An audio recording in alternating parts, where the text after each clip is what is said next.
The room was silent, but the weight of it was deafening. The Galactic Council sat in judgment, an assembly of alien intellects whose eyes glimmered with an arrogance born of centuries of unchallenged power. Before them stood the lone human representative, his posture stiff, yet every muscle coiled with a barely contained fury. He was the last of his kind to speak before the council, and the verdict was already clear. Humanity was too weak, too fearful to ever be considered a worthy force in the galaxy. The room's cold air smelled faintly of ozone, a reminder of the alien technologies surrounding them, devices that hummed and flickered, but were nothing like anything Earth had ever known. In the center of the chamber, the council leader, a towering figure of violet skin and chitinous armor, leaned forward, his voice ringing with condescension. "You are afraid of war, human," the leader declared, his tone like gravel scraping against stone. "Fear is written into every human soul. It is why you have not ascended beyond your tiny, primitive world. It is why you will never be worthy of a place in the greater galaxy." The human diplomat's jaw tightened. His name was Michael Carr, and despite the diplomatic robes that billowed around his wiry frame, he was a man accustomed to war. A man whose hands were stained with the blood of battles fought and won, wars that the galaxy had long forgotten, or dismissed as primitive human folly. He stepped forward, meeting the council leader's gaze with quiet, seething resolve. His voice, when it came, was a low growl that reverberated through the chamber. "You do not understand fear," Michael said, his words deliberate, heavy with the weight of all he had endured. "You think we cower from conflict. But you know nothing of humanity." The words struck the council like a slap. The chamber went still. Even the alien beings surrounding the council table, who had remained indifferent, now turned to look at the human diplomat with curiosity. The leader raised an eyebrow, a signal to continue. "Enlighten us then, human. What makes you so sure of your species' strength?" Michael clenched his fists, his mind flashing back to the dark days of the war. The days when humanity had fought against impossible odds, when entire fleets were wiped out, when his own comrades had died with screams of defiance on their lips. When Earth itself had teetered on the brink of annihilation. "Our strength isn't in our fearlessness," Michael said, his voice steady, though a flicker of something deeper, anger, pain, lurched beneath the surface. "It's in our will. Our refusal to yield. It's in our survival.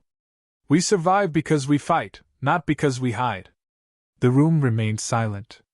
The alien representatives exchanged glances, none of them fully understanding the weight of the words spoken. But one thing was certain, the human was not lying. And yet they still saw humans as insignificant, a species incapable of truly challenging the greater powers of the galaxy. "We have witnessed your history," the council leader continued undeterred. "Your wars, your petty struggles. But fear always rules your actions. You fight not for glory, but for survival. You flee when you should stand, and you beg for mercy when you should demand justice." Michael's eyes narrowed. This was not a debate about tactics or power, it was about understanding what it meant to be human. To fight not because it was easy, but because survival demanded it. "You think we beg for mercy?" Michael's voice cracked like thunder, drawing the attention of every alien in the room. "Mercy is a luxury. We don't beg for it. We take it." The council leader smirked, clearly entertained. "And how do you plan to prove that?" For the first time, Michael's lips curled into something resembling a smile, sharp and bitter. He reached into the folds of his robe and pulled out a small device, placing it on the council table with a deliberate clink. It was a simple thing, something that could have been created by any human with the right materials. But it held power. Power that had been tested on battlefields no council member could comprehend. "This," Michael said, "is a challenge. A test. You claim that humanity's strength lies only in its desperation. So let's see how you react when desperation turns into defiance." The device hummed softly to life, projecting a holographic image of a distant star system. Planets, moons, and asteroid fields spun in vivid detail above the table. But it wasn't the stars that caught the attention of the council. It was the fleet of ships that materialized at the center of the projection. The council leader leaned forward, eyes narrowing. What is this? A fleet, Michael answered, his voice unwavering. A fleet you'd never expect to see. One that belongs to humanity. For a long moment, the room was filled with nothing but the low hum of the device. The holographic ships were small compared to the fleets the council was used to commanding, but there were hundreds of them, manned by humanity's finest, each vessel a testament to human ingenuity and tenacity. You've just shown us a fleet, the council leader sneered. Small and inconsequential. What does this prove? Michael stood tall, eyes locking with the leader's once more. What it proves is this: humans never back down. You laugh at our size, our strength. You mock our feeble fleets. But when you're standing against us, don't mistake our fear for weakness. We'll fight you. And we'll make you regret it. The silence that followed was thick, expectant. The council leader's smirk faltered for the briefest of moments, but his expression quickly returned to one of arrogance. Then let us see, human, he said, a dangerous gleam in his eye. Let us see if your strength is enough. Michael's pulse raced as the tension in the room escalated. He had just thrown down the gauntlet. Now, there was no turning back. But inside, he felt something stir, something stronger than anger. Something that felt like hope. He wasn't just fighting for survival anymore. He was fighting for humanity's place in the stars. And the stars had better be ready. The council leader's expression darkened, his alien features shifting subtly as he processed Michael's words. The air in the chamber had become thick, charged with unspoken tension. The council was used to beings bowing before them, admitting defeat before a single word was spoken. This human diplomat, however, refused to follow the script. Enough of your bravado, human, the council leader said, his voice cold as ice. You would challenge us with words and rhetoric, but your words do not change the reality of your species. You are weak. Fearful. You cling to the illusion of survival, but you cannot withstand the inevitable forces of the galaxy. Michael felt his pulse quicken, anger boiling beneath the surface. He had lived through the wars, real wars, where the stakes were not some theoretical game of politics, but the survival of his species. But he kept his temper in check. He could feel the weight of all humanity resting on his shoulders. One wrong move, one rash comment, and everything humanity had worked for could be lost.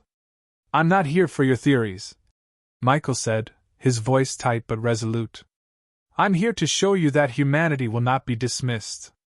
I'll prove it, right here, right now. The words hung in the air, carrying a heavy, dangerous promise. A murmur rippled through the council members, the tension palpable. They had expected submission from this human diplomat, not this unexpected surge of defiance. The leader nodded once, a gesture of reluctant acceptance. Very well. If you are so certain of humanity's strength, then let us test it. We shall engage in a duel, an intellectual duel. One of strategy and tactics. You will demonstrate your superior minds, and we shall see if your species is truly worthy of respect. Michael's pulse thrummed in his ears. A duel of wits, of logic and reason, this was the game he knew well. He had survived countless meetings, negotiations, and more importantly, battles where strategy and the human ability to adapt in dire circumstances had won the day. This was not the kind of contest that would favor the council's arrogance.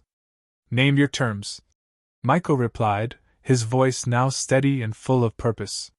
The council leader leaned back in his seat, his spindly fingers tapping the armrest with a rhythm that was almost calculated.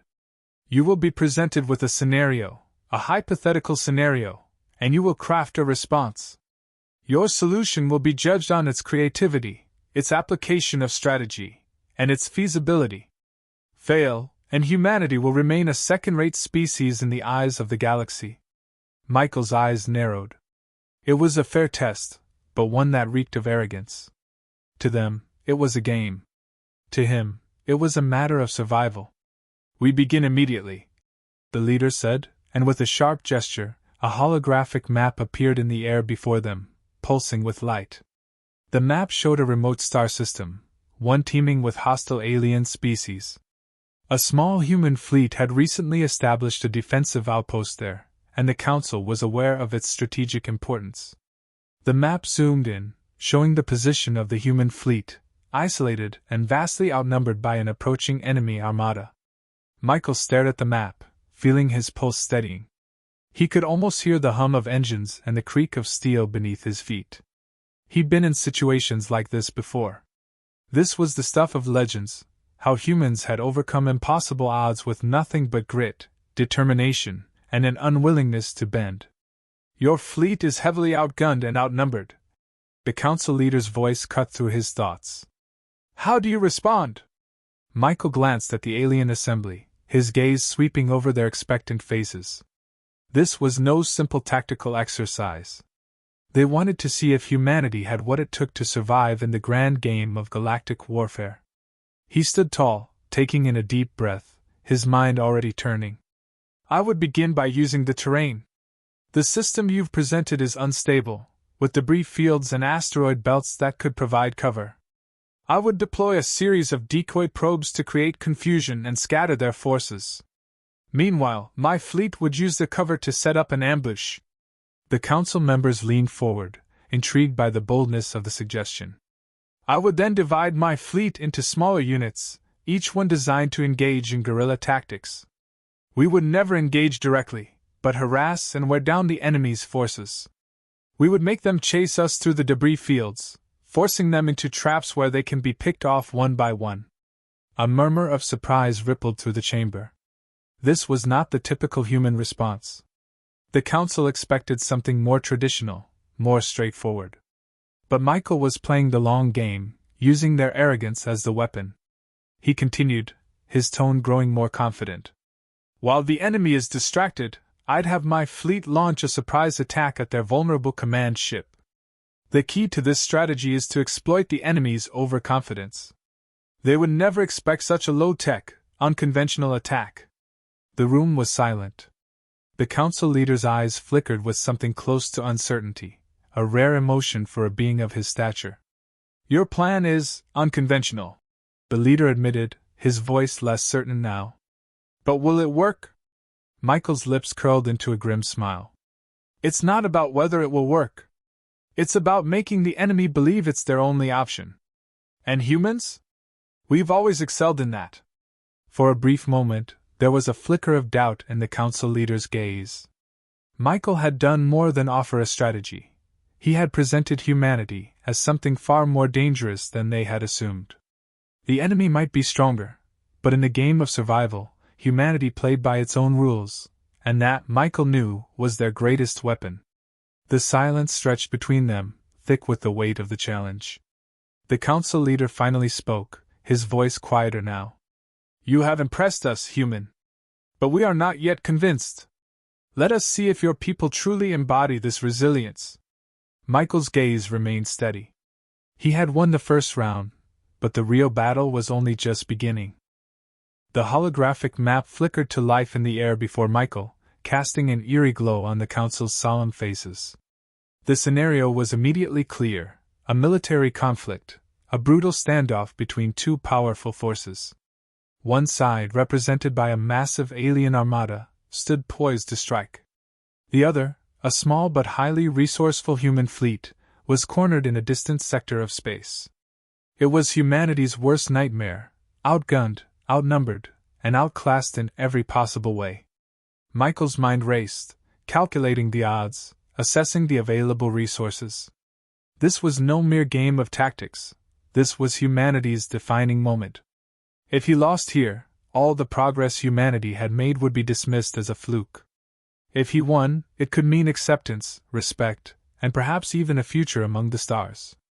The council leader's voice cut through the tension like a blade. Your fleet is surrounded. You have no reinforcements.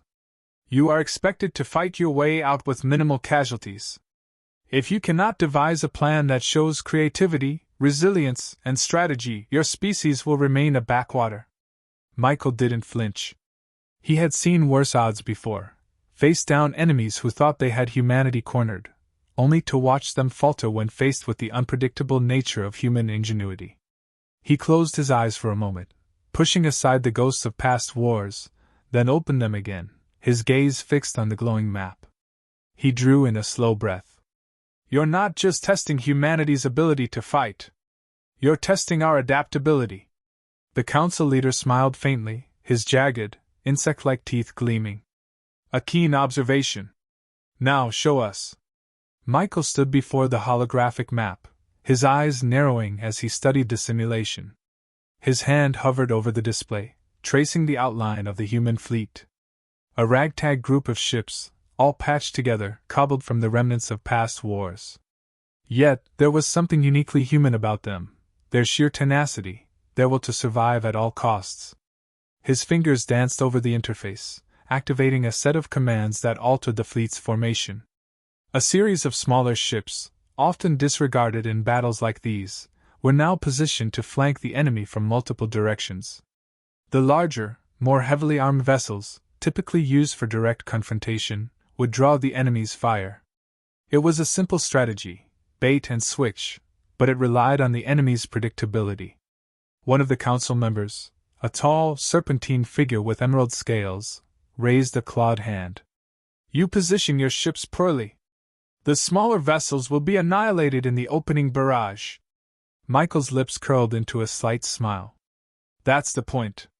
He adjusted the positioning of the human fleet once again, this time sending a pair of smaller ships on a suicide run toward the enemy's strongest point. The enemy would respond, predictably, by overwhelming the decoy. But that wasn't the end of it. The real move would happen next. The holographic simulation updated, and the human fleet suddenly turned the tables. The smaller ships that had been sacrificed were now acting as a diversion, while the remaining human vessels launched a rapid, aggressive counterattack from an unexpected angle. The enemy's largest ships, set up for a decisive strike, were now caught in a trap. In a matter of moments, the tide of battle shifted. Michael straightened, locking eyes with the council leader. "Humanity doesn't rely on overwhelming force or brute strength. We rely on what we can control, the chaos. We adapt when others don't expect it. We turn the impossible into our advantage." The room was still, the only sound the low hum of the holographic projectors. For a moment, Michael wondered if he had made a mistake. The council had been known to crush those who dared to challenge their superiority. But then, the council leader spoke. "You have ingenuity," the leader said, a slight trace of begrudging respect in his voice. "But is that enough? Will your people's creativity be enough to carry them through an actual war?" Michael's eyes darkened. He'd been to war. He'd fought in wars where survival had been less a matter of tactics and more a matter of sheer will. There had been no room for failure, no space for second chances. The enemy, relentless and uncaring, would not wait for a perfect strategy. His voice was quieter now, a calm contrast to the intensity of the moment. "Our ingenuity is how we survive, how we fight back, and how we win." The council leader's gaze softened for the briefest of moments before he composed himself, looking back at the rest of the council. Michael could feel the eyes of the others on him, curiosity, suspicion, perhaps even a flicker of admiration.